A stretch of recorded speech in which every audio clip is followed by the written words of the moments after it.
Nabi zaman Sugeng di akhir hayatnya itu sering ngendikan tentang al-fitan, tentang tragedi utawi prahara. Itu banyak riwayat yang bahkan Nabi itu pernah ngendikan, saya dan kejayaan Islam itu hanya berumur 36 tahun. Itu sampai menghitung periode 36 tahun. Juga banyak riwayat yang bahkan secara detail saya mencium turba, di mana nanti cucuku terbunuh di situ. Apa kamu gelisah Muhammad? Iya. Kata Jibril, jika kamu mau, saya tunjukkan di tanah mana nanti cucumu akan dibantai. Itu riwayat jauh sebelum Said Husain dibantai di Karbala. Termasuk riwayat-riwayat yang se-ekstrim ini. Jadi ini kan terus mengaji kalau tinggi-tinggi bahwa nanti pada akhirnya temu pun rokok itu rawung dolim termasuk kita sing soleh. Jadi sempat masuk swarga. Wong pun Khaudun Nabi berarti mendekati nopo swarga. Bahkan bagian riwayat Khaudun Nabi itu fitnah. Makanya kalau ini cerita, ini amun salah paham tuh. Orang Khawarij itu soleh-soleh wong. Justru karena kesalehannya itu melahirkan tragedi dalam Islam. Karena solehnya itu kemudian mengharamkan barang yang mubah, mewajibkan barang yang sebetulnya hanya sunnah. Penyakit wong soleh mesti begitu. Ane jajal awet kayak itikaf ning masjid seminggu, soleh seminggu. Enggak metu es perpal perempuan enggak menjagongan ning omah. Ora eling pengen. Padahal eling pangeran iso ning omah iso ning dalan. Cuma dekne selerane kan ilinge ning masjid. Wong itikaf seminggu kok gegere Kak. Enggak kan. Enggak kowe seneng pengajian ya ngono. Wong ini ora seneng ngaji sing kok wong limo. Gelem dijak apik ta ora? Padahal ning omah ngurmat anake ya apik. Paham ya? Ning pasar dagang rumah anak putu ya. Cuma APM kan kiai dari pelepak-pelepok di masjid. Tapi gara-gara pelepak-pelepok di masjid seminggu kira-kira tengah. Terus menfonis orang lain. Wah ada. Jadi sebentuk kesalehan itu pasti melahirkan tragedi. Itu tadi, kamu iktikaf di masjid seminggu saja. Kamu akan janggal sama orang-orang yang berkeliaran di jalan-jalan. Hanya kamu anggap tidak sebaik kamu. Apa niat Tuhan kalau di jalan-jalan terus? Kamu nyai di satu daerah yang ngaji 10, 20. Nanti kamu kecewa. Orang sini gak seneng ngaji, gak seneng kebenaran, gak seneng kebaikan. Padahal orang yang di rumah mungkin ngerawat anaknya juga ibadah. Gitu ya. Ngerawat keluarganya juga ibadah. Hanya karena dia tidak ngaji sama kamu anggap tidak ibadah. Padahal di rumah juga ibadah dia. Nah ini orang Khawarij dengan background kayak itu paling mudah begitu. Sehingga orang-orang ini nanti ketika sudah sampai ke surga, kemudian ketemu Nabi, kata Nabi mau disampaikan ke Khaudun Nabi. Dia mau sampai ke telaga Nabi. Tapi pas mau sampai ke telaga, terus Nabi diingatkan oleh Allah, Mas, mereka tidak layak masuk surga. Innahum qad ahdatsu ba'dak. Mereka bikin bid'ah setelah kamu. Tapi itu umatku ya Allah, saya kenal mereka kenal saya. Ya, tapi sukon itu harus dijauhkan dari surga. Dan ini kalau cerita, kenapa kesalehan melahirkan tragedi? Ini kalau cerita. Dalam semua sejarah dunia, selalu tragedi itu dimulai dari kesalehan. Ya, mun bener sing terlambat ben sampean ngaji ya. Semua tragedi dunia itu dimulai dari kesalehan. Paling enggak klaim kesalehan. Ya, paling enggak klaim apa? Kesalehan. Karena semua sebentuk kesalehan atas nama agama tentu langsung dikaitkan dengan Allah. Bertautan dengan hukum Allah. Kalau sudah kamu yakin itu hukum Allah, tentu kamu dengan mudah akan menghukumi kafir siapa saja yang menentang. Karena kamu anggap melecehkan hukum Allah. Akhir dari itu tentu kamu akan tahlil dam. Nak ngono wong iku halal darah. Ini rungokno tenan. Karena setiap pelanggaran atas nama agama tentu dianggap melanggar hukum Allah. Jika orang yang klaim demikian kan mudah mengkafirkan orang lain karena dianggap wani pengerah. Paham ya? Nah, kalau sudah menvonis orang lain berani Tuhan, tentu darahnya dihalalkan. Kayak kasus kaum Khawarij. Sebetulnya saat Ali Muawiyah itu melakukan konflik atau terjadi konflik, saling bunuh, saling perang, kelompoknya Ali Muawiyah saling serang, itu kan tragedi duniawi biasa. Dalam hidup pasti ada gejolak, ada demonstrasi, ya, ada perebutan kekuasaan. Sebetulnya itu kan fenomena sosial biasa. Misalnya kiai drengki-drengkinan, masa kiai drengkinan bakul bakso kan gak mungkin. Bakul bakso drengki-drengkinannya bakul.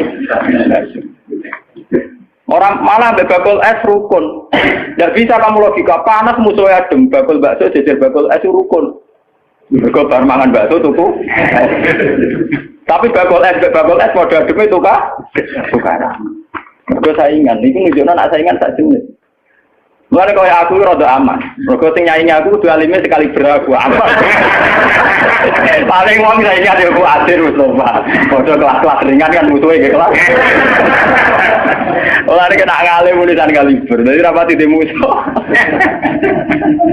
Ada ngalime kaliber terus fasilitas biasa. Wong rapati nyuco, wong rapati hormati, wong ape drengki apaan? Wong kula yo mak turu temangsang ning kos drengkeni apa? Mun kula elmoni ya, semua wong rapati drengki mun kula elmoni. Dadi ngalime kaliber fasilitas biasa. Wah aman. Kok lagi? Aman, itu istihad. Jadi untuk menjaga keamanan. Ngalime ra kaliber yang dadi wong nyucup wong dobar, mesti wong mencep. Alim sepi, kok wong dobar gegere. Niku termasuk strategi ngadepi napa prahara. Artinya sakit di ilmu sebenarnya secara ijtihad itu bisa napa? Bisa ten. Lalu kulon biasa mama-mama teng kula mriko ngumbal anak kula. Enggak, dia biasa ada mobil direm, kes mau ke bareng kula. Kak, lagi benefit. Kula betul mobil, nah udah umat yang muter berang-berang. Nah itu memang gitu ya, karena kita trauma dengan sejarah. Ketika Khawarij meyakini Ali melahirkan sulmatan fiddin, melahirkan pencitraan agama. Salmatan fiddin, atau sulmatan fiddin itu pencitraan agama. Muawiyah juga dituduh demikian, salmatan fiddin. Akhirnya orang Khawarij lewat kelompoknya itu ada sekelompok orang yang ditugasi membunuh Ali, ditugasi membunuh Muawiyah, dan ditugasi membunuh Amr bin As di Mesir. Semua tokoh-tokoh besar Islam itu melahirkan tragedi Islam, harus dibunuh semua. Itu yang keputusan gitu tuh lewat kesalehan. Mereka orang-orang soleh, orang-orang khusyuk, senang iktikaf, senang zikir. Dia punya keputusan sing lahirno tragedi dalam Islam. Makanya kamu jangan kaget, kenapa di Irak itu banyak perang saudara, di Mesir, di Sudan, di Khartoum, di Darfur, di Somalia. Itu kalau sudah perang berani mati, karena mereka mengatasnamakan agama. Nah, kalau agama berarti merasa dia punya titah Allah, titah Tuhan. Sehingga kelompok lain ya orang Sunni bantai Syiah, Ahmadiyyin itu biasa. Makanya kita disyukur, kalau bolak-balik kita harus syukur sebagai bangsa Indonesia. Bangsa Indonesia di filosofi berdaluri, soalnya bergeremeng-geremeng ngelas neng duri, orang terus ini kita syukur jadi wong Jawa. Cari rasa cocok, ya mau grudal. Misalnya rasa-rasaran kiai beda partai yang mau grudal, bagus sekali. Karena ada sampai pembunuhan. Paling banter sing dikisi pelatihan ngirim tarmihim. Ayo tak pikir ramahan gini, tak pikir kode ramahan tidak. Ya paling misalnya mati dikisi yang ngelusi sidik. Orang yang mati. Paham? Semenjak itu tragedi itu tidak dimulai dibunuh non-Muslim, tapi dibunuh orang Islam. Semenjak peristiwa Ali Muawiyah. Dulu Umar itu matinya masih keren. Umar itu dibunuh oleh seorang Yahudi, Abu Lulu, seorang Majusi, Abu Lulu al-Majusi. Era Utsman banyak riwayat mengatakan yang membunuh itu banyak yang tidak Islam. Tapi era Ali, Muawiyah sampai Said Husain itu yang membunuh orang Islam semua. Bahkan sulahahum, orang-orang yang kategorinya so. Wong soleh macam payah. Mbak Madin gue kenal aku ngukumi wong murtad itu biasa. Karena daftar kemurtatan dalam kitab-kitab salaf itu terlalu banyak. Sama kalau ngaji Sulam Taufik, Sulam Safina itu betapa mudah orang-orang masuk kategori nomor murtad. Mohon pondok kula rata rego ajaran. Wah ada sing kiai tanglet kula, Gus yo mboten ngobon ajaran ing pondok jenengan. Lagi bantah aku kok takok. Nak bantah, bantah-bantah, nak takut tak jawab. Ini umum kalau perhitung dong, itu memang resiko. Resiko ada takfir. Bukan kitabnya yang salah, kita kalau tidak punya khazanah banyak itu resiko. Jadi kalau baca kitab gitu itu harus punya khazanah yang lain yang apa? Banyak. Sehingga tidak mudah mentakfirkan orang atau memurtadkan orang.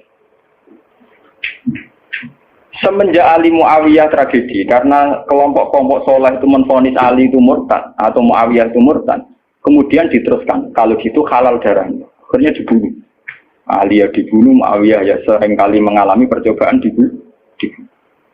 Ya kalau kan nanti cerita tengah sini, jadi Ali hasil dibunuh, yang Muawiyah sebetulnya subuh itu juga dibunuh, tapi pas itu Muawiyah meriang, yang imami itu wakilnya, sehingga yang dibunuh wakil. Mulanya kalau boleh baca cerita, ning tinggal negara wong kesolehan mesti pintu-pintu. Wong kuarit sih pintu-pintu. Wong ngongkon killer, ngongkon pembunuh bayaran, wah tarifnya ini. Dalam Muawiyah itu sopo, pokoknya sing imami subuh. Orang disifati ciri-ciri spesifik buatan, pokoknya sing imami subuh. Dalam Muawiyah subuh pria. Wong imam ya di materi. Wong apa jenenge? Apa itu istilahnya tugas-tugas yang super bahaya kok tarifnya pokoknya sing subuh. Wah emproh. Wara ini sing piye kok tak nami iya tak ngene sing piye. Model polisi itu sekitar. Oh ora tarifnya pokoknya sing imami. Imami meriah. Nasibnya apik. Jadi ora pembunuh profesional. Walhasil semenjak itu tragedi dimulai dari takfir.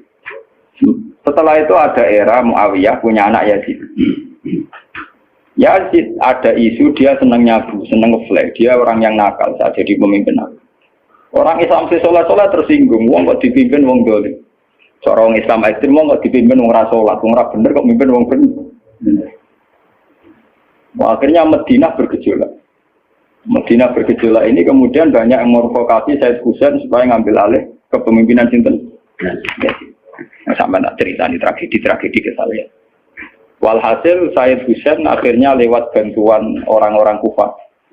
Orang Kufah itu saat ini dari wilayah Irak. Ya. Jadi kayak Kufah, Asfahan, terus Nahawandi itu ikut wilayah Irak. Ketika Irak pecah dengan Iran, ikut wilayah apa? Iran. Dulu yang situ semua itu namanya orang dulu kalau bilang itu Kufah sama Basrah. Iya, tapi makanya kalau di kitab-kitab Nahu semua kitab salah kalau bahasakan kawasan itu, kalau tidak kawasan Kufah ya apa? Basrah. Sekarang di bahasa internasional lebih dikenal Irak semua. Tapi kalau dulu orang bilang itu Kufah, Basrah, Nahawandu, Asbahan, Khurasan. Itu kan dan Rosamban. Orang-orang Kufah datang ke Madinah. Ya Husain, karena yang dituduh zalim, kita-kita yang nanti di Kufah siap membeat jenengan jadi khalifah, siap dukung jenengan jadi apa? Khalifah. Ini ku mengkudeta kepemimpinan ya. Said Husain sebagai orang junior, beliau konsultasi sama Said Ibn Abbas. Ibn Abbas itu pernah paman, karena Ibn Abbas itu misananya Nabi.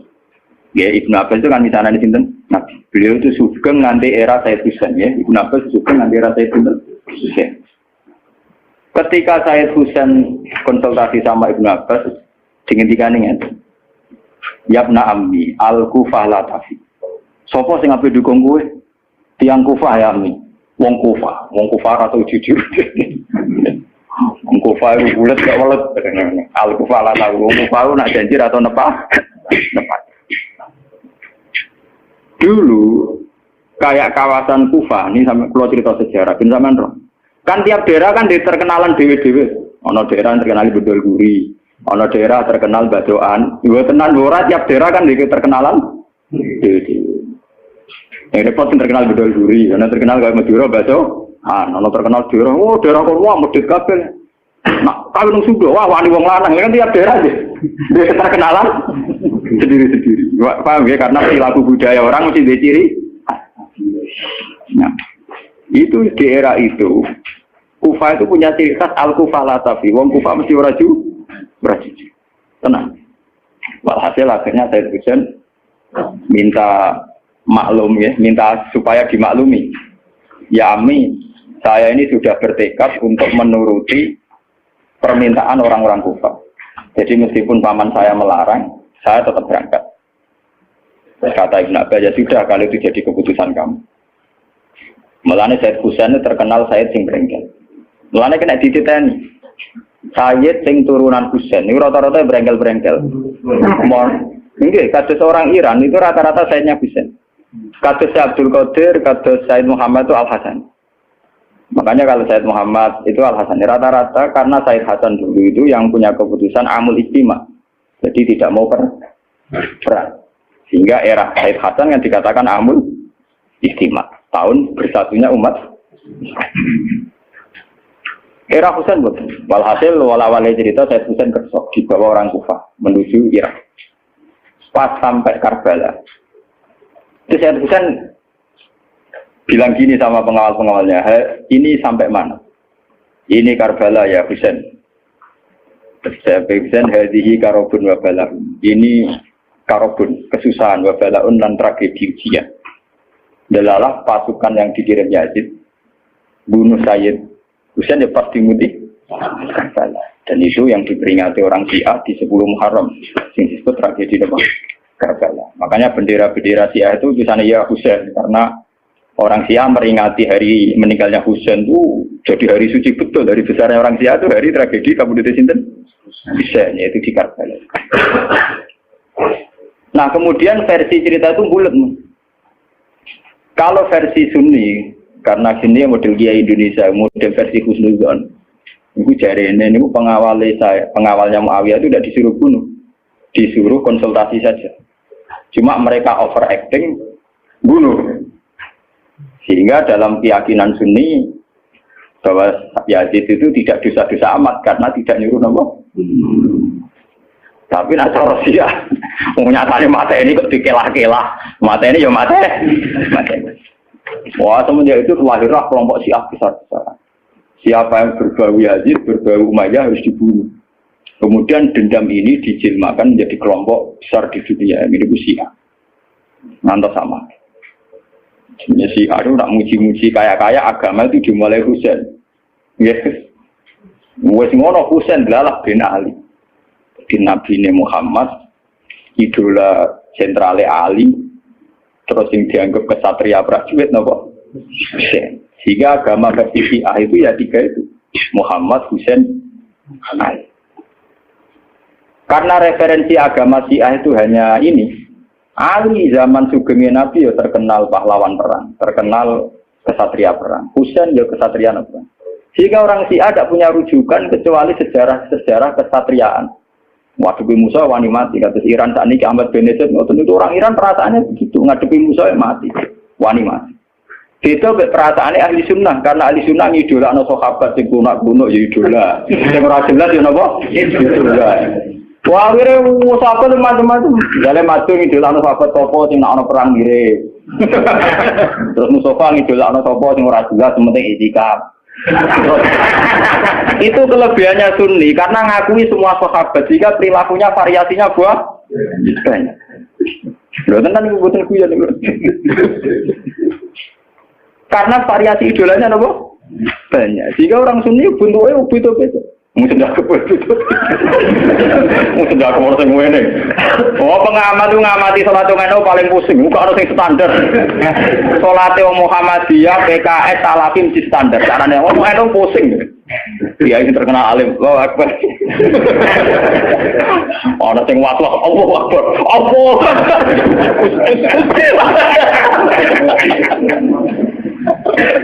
Oh sedekah orang yang ini. Orang yang santai. Ono sing labine ngancing nono selik.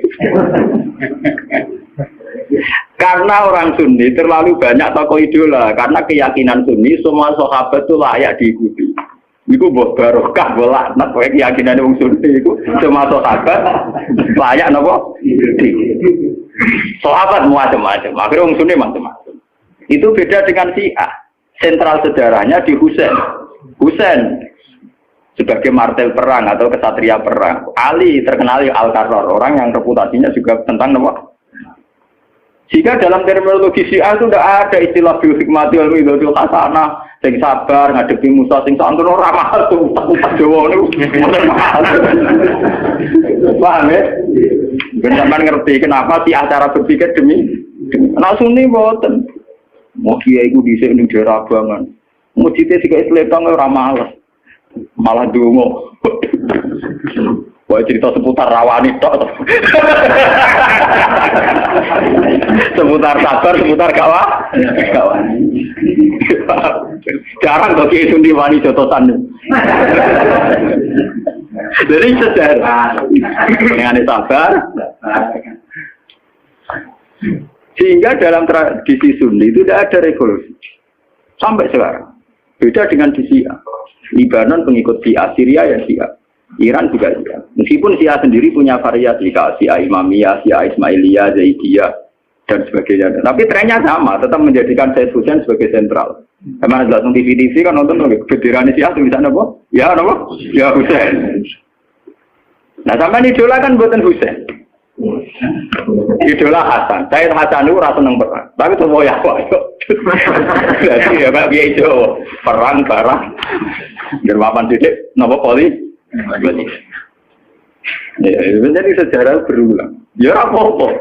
Jadi perang repot. Mau ya mirip perang. Itu cerita. Buat akhirnya setelah era Yazid, kemudian ada dinasti-dinasti. Kemudian era Yazid karena bin Muawiyah disebut dinasti Umayyah. Orang-orang penggemar Husain karena Husain itu mimpi Rasul melahirkan dinasti. Jadi disebut dinasti Fatimiyah. Sebenarnya dinasti Fatimiyah itu bukan dinasti turunan Husain, karena saking cintanya ke Husain mengatasnamakan dinasti apa? Fatimiyah. Ada perang. Hasil wala-wali zaman nanti dinasti Fatimiyah itu kuasa. Ketika kuasa sempat bikin Al-Azhar. Jadi Al-Azhar dulu itu barokahnya dinasti Fatimiyah. Al-Azhar itu dari kata Fatimah Zahra. Af'al tafdilnya Zahra itu Al-Azhar. Kayak Hasna. Kalau mu'anats kan Hasna. Kalau bahasa Arab untuk af'al tafdil Al-Ahsan. Jadi kalau Zahra berarti menjadi Azhar. Itu karena bahasa saja. Kayak Hasna mu'anats. Kalau Ahsan untuk af'al tafdilnya. Jadi kalau Zahra jadi apa? Azhar. Jadi kata Fatimah Zahra. Ya sudah begitu. Artinya semenjak tragedi Ali Muawiyah itu kemudian orang Islam itu sudah perang terus sama Islam terus. Ya dinasti Umayyah, digusur Abbasiyah, Fatimiyah terus begitu. Sampai terakhir di Seljuk kayak zaman era Bauddin Leng, Timur Leng dan sebagainya. Kemudian agak bersatu saat terjadi perang salib, yaitu disatukan oleh kepentingan melawan Pangeran Philip dari Prancis dulu saat menyerang Baitul Maqdis. Itu ada perang salib satu yang dipimpin Salahuddin itu mendingan karena ada musuh. Nanti kadang musuh itu dibutuhkan oleh dari Sayyidina Imam Syafi'i ngendikan musuh yang berpikir lu apik di bang konco. Kok konco ku nek ana musuh tukaran musuh dhewe mek kancane dhewe. Mana sajane partai-partai Islam kudu dhewe musuh bersama. Malah sebagai partai-partai dhewe Islam kah? Islam. Jadi mesti kalau di Indonesia dijajah Belanda ya sepakat. Pokoknya penting Londo diusir. Beda agama, beda partai musir Belanda. Jadi rana Belanda, rana Jepang ya usir-usir. Itu sejarah. Mulai dulu trennya sejarah begitu. Nah, semenjak itu sudah disebut fitnah. Kalau sudah fitnah itu la tusibanna alladziina dzalamu minkum. Yang kena tidak yang salah saja, yang soleh juga kena. Kalau fitnah itu sudah kena, sudah jatuh, pasti yang kena semua. Yang soleh juga ikut kena. Akhirnya orang-orang soleh itu banyak yang minggat. Makanya banyak sejarawan yang mengatakan Islam di Aceh masuk Aceh itu ya abad 7. Jadi abad persis sahabat. Nabi itu kan sekitar tahun 610. Ya, kalau Masehinya sekitar 610. Gitu dong, wong saat niki itu 1430 Hijriah. Berarti terpautnya dengan Masehi yang kita 600 tahun. Ya, 600 tahun. Karena Masehi sekarang kan 2000, anggap saja 2000. Mas Hijriah kan 1400. Ya, kisarannya ya terpaut sekitar